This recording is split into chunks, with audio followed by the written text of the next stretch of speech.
Bwana asifiwe.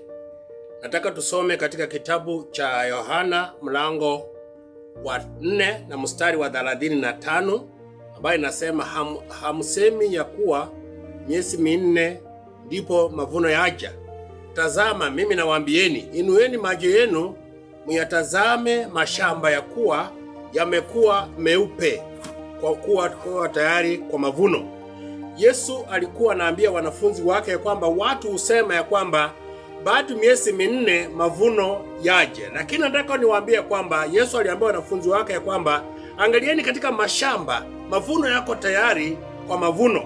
Neno langu la leo ni juu ya kwamba inueni macho yenu mutazame mashamba ya kuwa yamekwisha kuwa tayari kwa mavuno. Kwa hivyo Yesu alizungumza mambo hayo akiambia wanafunzi wake ya kwamba mavuno ni mengi. Unaposoma katika kitabu cha Mathayo mlango wa 9 mstari wa 35 hadi 38.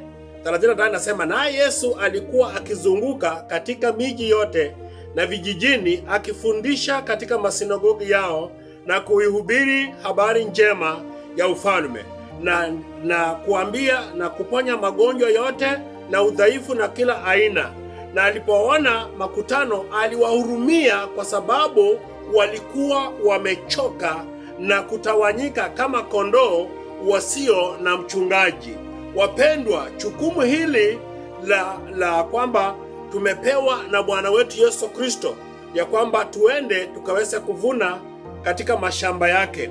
Anasema kwamba inueni macho yenu muone kuwa mavuno yamekuwa tayari. Katika ulimwengu watu wanakufa katika dhambi, hawana mtu ambao anaweza kuwasaidia.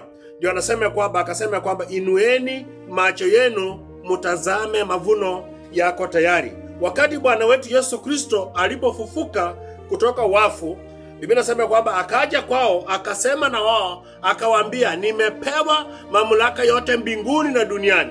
Basi enendeni mkawafanye watu wa mataifa kuwa wanafunzi, mkiwabatiza katika jina la Baba na la Mwana na la Roho Mtakatifu, na kuwafundisha kuyashika yote niliyowaambia. Na tazama, mimi niko pamoja nanyi siku zote hadi ukamilifu wa dahari. Bwana wetu Yesu Kristo aliwaambia wanafunzi kwamba waende katika ulimwengu wakafanye watu wa mataifa kuwa wanafunzi, na baada ya kuwafanya kuwa wanafunzi wawabatiza katika jina la Baba na la Mwana na Roho Mtakatifu, na wawafundishe neno mpaka wakati atakapokuja. Marko 16:15 na 16 nasema, akawaambia, enendeni ulimwenguni wote mkaihubiri Injili kwa kila kiumbe.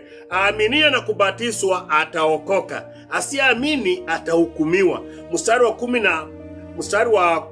Katika kitabu cha Yohana 15 mstari wa 16 na 17 akasema, si ninyi mlionichagua mimi, bali ni mimi niliyowachagua ninyi, nami nikaweka mwende mkazae matunda, na matunda yenu yapate kukaa, ili kwa lolote muombalo kwa jina langu, ili Baba yangu awapeni.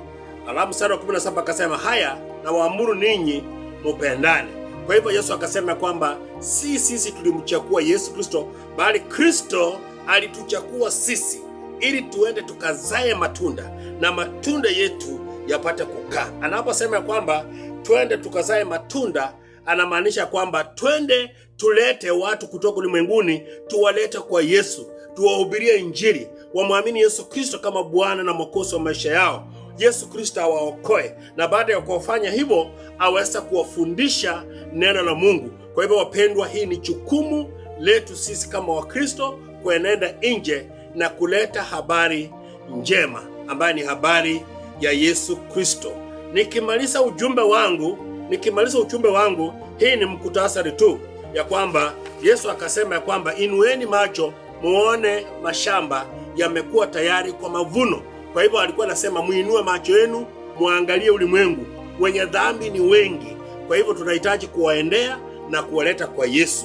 Na akasema kwamba ingawa mavuno ni mengi, lakini watendakazi ni wachache. Akasema kwamba tuombe ili Mungu akaweza kuleta watendakazi katika shamba lake. Yesu Kristo aliwaona makutano akawahurumia. Tunahitaji kuwa na moyo ambayo Yesu alikuwa nayo, akawahurumia wale watu. Akaja kwao akasema na wao, muende mkafanye watu wa mataifa kuwa wanafunzi na muwabatize katika jina la Baba na la Mwana na Roho Mtakatifu. Nimemaliza ujumbe wangu na Mungu awabariki.